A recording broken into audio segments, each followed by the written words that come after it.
Kejadian mahasiswa diikat di pohon terjadi di salah satu kampus swasta di Depok, Jawa Barat. Video perundungan itu lalu viral di media sosial setelah diunggah akun Twitter @abcdyugoblog Selasa 13 Desember 2022. Dua mahasiswa diikat, bahkan celana salah satunya melorot sementara bajunya dalam kondisi basah setelah diguyur mahasiswa lainnya.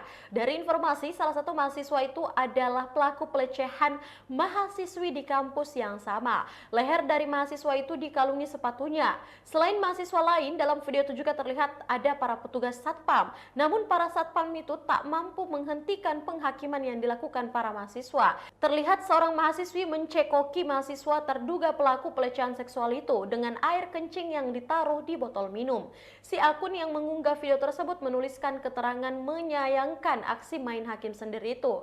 Dari video lain yang juga beredar, tampak seorang pria diduga pihak kampus berbincang dengan para mahasiswa yang mengikat pelaku. Pria itu mencoba menjelaskan bagaimana tindakan kampus atas dugaan kejadian pelecehan dan ditimpangi mahasiswa lain.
Baik Tribuners, itulah berita Hot News hari ini. Saksikan berita Hot News lainnya hanya di kanal YouTube dan Facebook Tribun Timur. Terima kasih sudah nonton. Jangan lupa like, subscribe, dan share ya.